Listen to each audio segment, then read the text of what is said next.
विजयपुर नाम का एक गांव था, जहां नत्थू नाम के एक आदमी को सभी बच्चे और बड़े सलाहकार काका कहते थे, क्योंकि नत्थू काका आए दिन कोई न कोई सलाह देते रहते थे।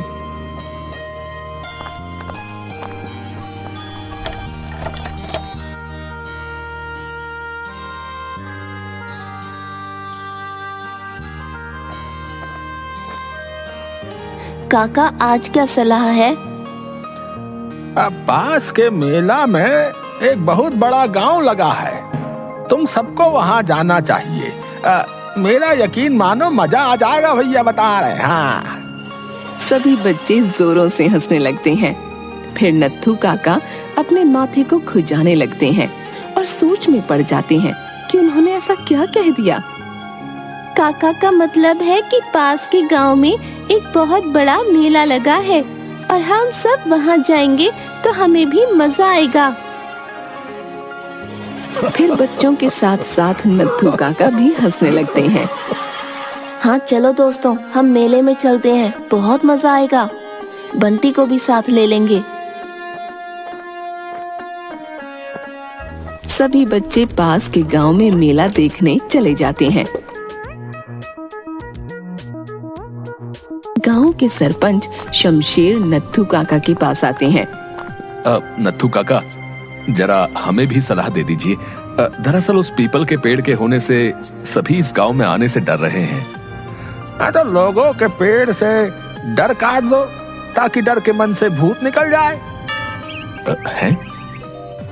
माफ करना, मेरा मतलब है कि गांव से ये पेड़ ही काट दो ताकि लोगों के मन से भूत का डर निकल जाए।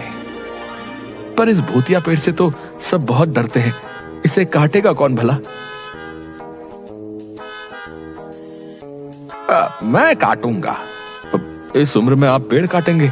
कहीं आप मजाक तो नहीं कर रहे? तुम्हें पता नहीं है, लेकिन मुझ में अब भी बहुत ताकत है बच्चू। तो फिर चलिए। नत्थू काका शमशेर के पीछे पीछे बड़ी सी आरी लेकर चल देते हैं।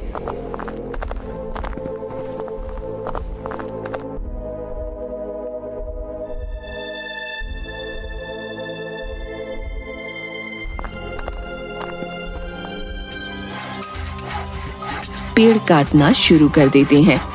उन्हें पेड़ काटते काटते दोपहर का वक्त हो जाता है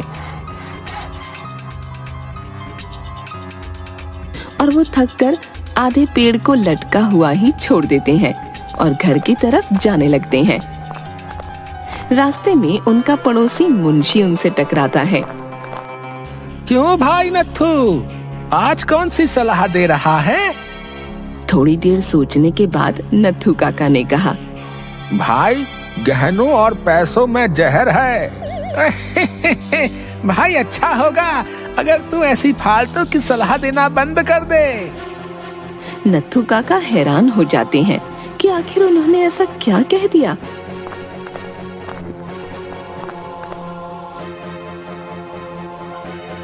नत्थू काका ये बात जाकर आसपास के लोगों को बताने की कोशिश करते हैं।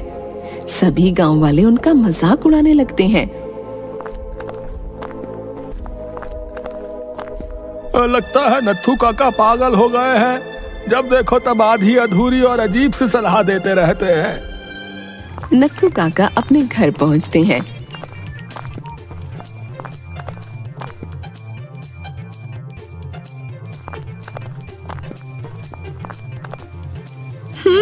आ गए सारे गांव में फालतू का ज्ञान बांटकर। अब तो हो गया होगा ना तुम्हारा जी हल्का। सारे दिन ये फर्जी काम करते रहते हो। कितनी बार कहा है कि 2 पैसों का जुगाड़ कर लो, पर नहीं, वो तो तुमसे होने से रहा। इंसान थका हारा घर में आया है और तुम खाने के बजाय ताने खिला रही हो। तो और क्या खिलाऊं? सारे पैसे तो तुमने अपने जुए की लत में उड़ा दिए। इतना ही है तो तुम कुछ क्यों नहीं कर लेती? हाँ, अब यही रह गया है बस। घर का काम भी करो और बाहर का भी। सच कह रही हूँ, अगर तुम अपने इस निठल्लेपन से बाज नहीं आए तो सब कुछ छोड़ छाड़ के अपने मायके चली जाऊंगी। हाँ हाँ चली जाओ। तुम्हारे मायके में कौन सा कुबेर का खजाना है? नत्थू काका और उनकी पत्नी निर्मला में हमेशा कहा सुनी होती रहती थी। निर्मला जब तब नत्थू काका को निठल्ला होने का ताना देती रहती थी। नत्थू काका भी अब रोज की इस लड़ाई से तंग आ चुके थे। बहुत दुखी होने के बाद और बहुत देर सोचने के बाद नत्थू काका को एक युक्ति सूझी। ये दोपहर का वक्त है, सभी औरतें अपने अपने घरों में सो रही होंगी। ये अच्छा मौका है, मुझे सभी के घरों से कीमती जेवरात और पैसे चुरा लेने चाहिए। नत्थू काका दोपहर के वक्त गांव के सभी घरों से गहने जेवरात चुरा कर ले आते हैं और आधे कटे पीपल के पेड़ के पास एक बड़ा सा गड्ढा खोदकर उसमें दबा देते हैं। यहाँ तो किसी को शक होने से रहा, कल सुबह सुबह इन्हें यहाँ से ले जाऊंगा। सबको तो लगता है कि यहाँ कोई भूत है, तो यहाँ कोई आने भी नहीं वाला। पता नहीं नत्थू काका के मन में क्या चल रहा था, पर उन्होंने वो सभी चीजें छुपा दी थीं।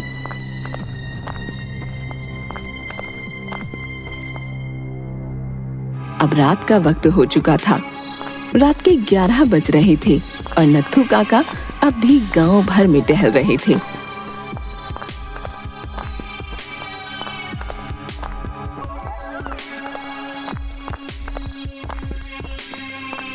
क्यों, अब ये सलाहकार के साथ साथ तुम्हें चौकीदार भी बनना है क्या?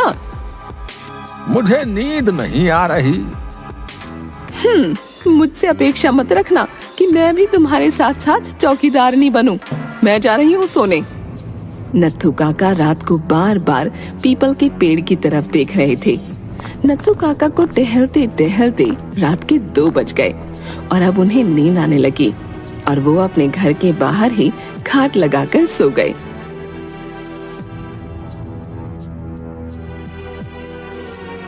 अगले दिन जब गांव में सबकी आंख खुली तो सभी का सिर भारी लग रहा था और सभी ने गौर किया कि उन सभी के घरों में चोरी हुई है। पूरे गांव में चोरी का शोर मच चुका था।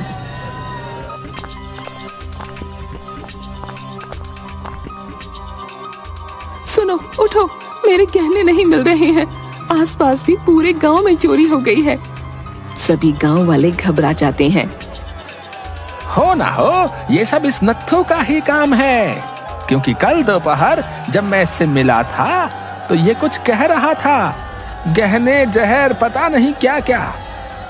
सब नत्थू काका के पास आते हैं और उन पर इल्जाम लगाने लगते हैं।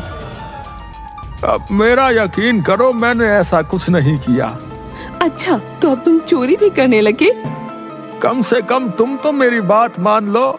हाँ, जरूर इन्होंने ही चोरी की होगी, तभी तो गांव के बच्चों को बहला फुसला कर पास के गांव भेज दिया था। तभी बच्चे वापस आते हैं और दौड़कर नत्थू काका के पास आते हैं। नत्थू काका, आपने हमें बेवकूफ बनाया। पास के गांव में तो कोई मेला नहीं लगा है। हमें खेलते खेलते शाम हो गई थी, इसलिए हम कल रात बंटी के घर पर ही रुक गए थे। देखा, इन्होंने छोटे छोटे बच्चों को बेवकूफ बनाया ताकि ये गांव में चोरी कर सकें। तो इसलिए तुम कल रात सोए नहीं? अच्छा, तो कल रात ही तुमने चोरी की है? अरे मैंने कोई चोरी नहीं की, मेरा विश्वास करो भाई। चलो इनके घर में देखते हैं। सभी गांव वाले नत्थू काका के घर में तलाशी लेने लगते हैं कि तभी बच्चों का ध्यान पीपल के पेड़ की तरफ जाता है, जो कि आधा गिर चुका था और 2 आदमी उसके नीचे दबे हुए थे। ये 2 आदमी? गांव वाले मिलकर उन्हें होश मिलाते हैं और उस वक्त शमशेर भी पुलिस को लेकर वहां आ जाता है। उन दोनों लड़कों के नाम कपटा और संपत थे। पुलिस? हाँ, क्योंकि ये दोनों संपत और कपटा हैं, चोर। कल रात सुधीर जी, जो कि पास के गांव के सरपंच हैं, उन्हें आते आते देर हो गई और उन्होंने मेरे यहाँ रुकने का निश्चय किया। हम दोनों ने इन दोनों को देख लिया था, पर इन्होंने हमें एक फूल सुंघाया और हम बेहोश हो गए। मैंने कल ही अखबार में पढ़ा था कि ये दोनों विजयपुर के आसपास ही घूम रहे हैं।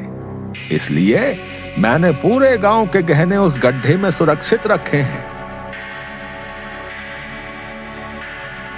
मैंने सबको कहा था कि गहने और पैसों में जहर है। अपन बहुत गरीब है और कोई काम करने का नहीं मांगता, इसलिए हम गांव को लूटकर बच्चों का अपहरण करके उन्हें शहर में बेच देते, जिसके हमें दोगुने पैसे मिलते हैं। पर कल जब अपुन यहाँ आए तो अपुन के हाथ कुछ भी नहीं लगा, ना ही बच्चे और ना ही कोई गहने। इन दोनों ने हमें देख लिया था तो हमने तुरंत सबकी तरह इन्हें भी फूल सुंघा दिया। इस एक दवाई को फूल पर छिड़कने से इंसान तुरंत बेहोश हो जाता है। पर जब अपुन निराश होकर जाने लगे तो ये पीपल के पेड़ का आधा हिस्सा हम दोनों के सिर पर गिर गया और अपुन वहीं लुढ़क गए। अच्छा बच्चू, बहुत दिनों से हमारी नाक में दम कर रखा है तुम दोनों ने। आज हमारे नत्थू काका की बदौलत हत्थे लगे हो बच्चू। चल अब थाने, तुम्हारी आओ भगत करते हैं। अरे थानेदार साहब, लास्ट टाइम के माफिक मेरी सीट मत सुझा देना, बैठने में पूरा 2 महीना लग जाता है सच्ची में। अरे फिक्र मत करो, तुम आन मिलो सजना तो होगा ही। चलो अब ज्यादा बकबक नहीं, चोरी करोगे वो भी मेरे इलाके में। हमें माफ कर दीजिए काका, आपने तो इन बच्चों की जान बचा ली। ये तुम्हारे ही नहीं हमारे गांव के बच्चे हैं। ऐसे कैसे कोई हमारी नजर पर गांव रख सकता है? और वो भी नत्थू के होते हुए। हमारे गांव पर नजर रख सकता है। होता है काका, देखा हम सब इन्हें ऐसे ही सलाहकार काका नहीं कहते। और सब हंसने लगते हैं।